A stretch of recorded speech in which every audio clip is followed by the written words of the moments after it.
নির্লজ্জ নিমকহারাম অসভ্য কিছু মাইগ্রেন্ট বাঙালির কথা বলবো আজকে। আমরা এত বড় বড় ইলিশ প্লেটে সাজিয়ে পহেলা বৈশাখের পোস্ট দিচ্ছি, শুভ নববর্ষ, বাঙালির চেতনা তুলে ধরছি, বাঙালি প্র্যাকটিস করছি, বাঙালি পানা। আমি দেশের বাইরে থেকে আমি ইলিশ মাছ খেয়ে শাড়ি পরে বাঙালির চর্চা করছি, তাই না? আপনারা নির্লজ্জ, আপনারা নিমকহারাম, কোনো মাথার মধ্যে কনসিয়াসনেসটা নেই, মাথা মোটা আপনারা।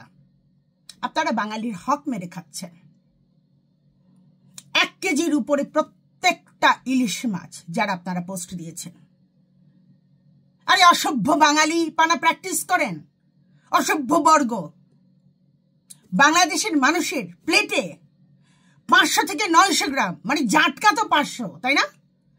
500 থেকে 900 গ্রামের ইলিশের গন্ধ পাবে, প্লেটে তো থাকা দূরের কথা, গন্ধটা পাবে, সেই ক্ষমতাটা নেই আজ। আপনারা বাঙালির হক মেরে খাচ্ছেন। আপনারা মোটা টাকা দিয়ে দেশের বাইরে এসে বাঙালির প্রথম অধিকার পান্তা ইলিশ, সেটা আপনারা মুখের কাছ থেকে কেড়ে নিয়ে বাঙালি গর্ব, আপনি বাঙালির গর্বিত সন্তান দেশের বাইরে, সেই প্র্যাকটিস দেখাচ্ছেন। লজ্জা করে না? আপনাদের চক্ষু লজ্জা বলতে কিছু নেই? আপনারা হীনমন্যতায় ভোগেন না? হিপোক্রিট বর্গ, হিপোক্রেসি ছাড়া আর কিচ্ছু জানেন না?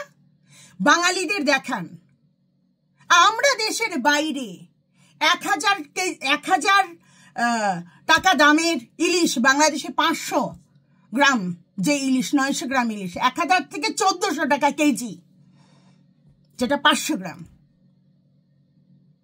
তারা কিনে খেতে পারছে না, ভাতে খেতে পারছে না। ইলিশ মাছ তো দূরের কথা, ইলিশ মাছের গন্ধটাও পাওয়ার মতো ক্ষমতা এখন বাঙালির নেই। আপনি দেশের বাইরে 1 কেজির উপরে 2 কেজি পর্যন্ত ইলিশের পোস্ট দিচ্ছেন, মানে একটা কম্পিটিশনের জায়গা করেছেন, কে কত বড় ইলিশের পোস্ট দিতে পারে, কে কত বড় ইলিশ মাছের পিচটা দিয়ে প্লেটে সাজিয়ে শুভ নববর্ষ। বাঙালি পানা দেখান, বাঙালি আনা দেখান, বাঙালি প্র্যাকটিস, আপনি বাঙালি হিসেবে গর্বিত সেটা দেখান, যে দেশের বাইরে এসেও বাংলাদেশকে ভুলে যায়নি, বাংলাদেশের কালচারটা সাথে করে নিয়ে এসছি। আরে বুদ্ধ, বাংলাদেশের 90%, 80 থেকে 90% মানুষের ইলিশ মাছ খাওয়ার ক্ষমতা নেই এখন। মাথা মোটা বাঙালি দেশের বাইরে যেগুলো, একটু চেতনা নেই, একটু সচেতনতা নেই, একটু মনের মধ্যে বাঙালি পানা নেই যে আজকের দিনে এই কাজটা আমরা না করি। আমাদের টাকা আছে, আমরা ইলিশ মাছ খেতে পারি। আজকে ইলিশ মাছটা একটা সিম্বল বাঙালি নববর্ষের, সেটা বাঙালিরা খেতে পারছে না, আমরা সেটা তুলে ধরছি সিম্বলিক প্র্যাকটিস হিসেবে। কোন জায়গা থেকে, কোন মন মানসিকতা থেকে, কোন মেন্টালিটিটা আপনাদের, কোন মেন্টালিটিতে আপনাদের, সেখান থেকে আপনারা বাংলাদেশের সিম্বলটা কেড়ে নিয়ে আপনারা বাঙালি পানা প্র্যাকটিস করছেন নির্লজ্জের মতো। আবার বলছেন গর্বিত আপনি বাঙালি হিসেবে। আপনারা হচ্ছে বাংলাদেশের হক মেরে খেয়ে সবচেয়ে বড় মাইগ্রেন্ট, এরকম পয়সাওয়ালারা যারা ঢং করছেন, রং ঢং, বাঙালি আনা, বাঙালি পানা, এটা একটা স্টাইল হয়ে গেছে, প্র্যাকটিস করছেন, এটা একটা স্টাইল, এটা আপনাদের একটা সিম্বলিক ফ্যাশন, নাথিং এলস। গন্ডমূর্খের মতো পরিচয় দিচ্ছেন আপনারা। আপনারা হচ্ছেন দেশের মির্জাফর, আপনারা হচ্ছেন দেশের সবচেয়ে বড় ভোক্তা, যারা ভক্ষক এবং যারা রক্ষা করবে দেশটাকে, যারা রক্ষা করবে দেশের মানুষের চেতনাটাকে, আপনার সেটা ভক্ষণ করছেন।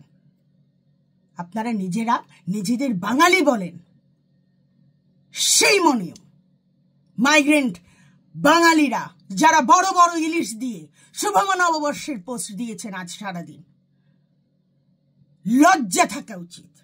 বাঙালি বলা অধিকার আপনাদের কে দিয়েছে? বাঙালির হক মেরে খাচ্ছেন, আবার শুভ নববর্ষ বলেন। ভেবে দেখুন কথাগুলো। 90%, 80 থেকে 90% মানুষ বাংলাদেশে ইলিশ মাছ পাচ্ছে না, ইলিশ মাছের গন্ধটা পাচ্ছে না, কারণ ভাতই খাওয়ার ক্ষমতা নেই তাদের। সেই বাঙালির হক মেরে আপনি পোস্ট দিয়ে বাংলাদেশের সিম্বল, গর্বিত আপনি বাঙালি হিসেবে, সেই প্র্যাকটিসের ছবি তুলে ধরছেন। লজ্জা থাকা উচিত। নির্লজ্জের মতো কর্মকাণ্ড করেন আপনারা। ধন্যবাদ।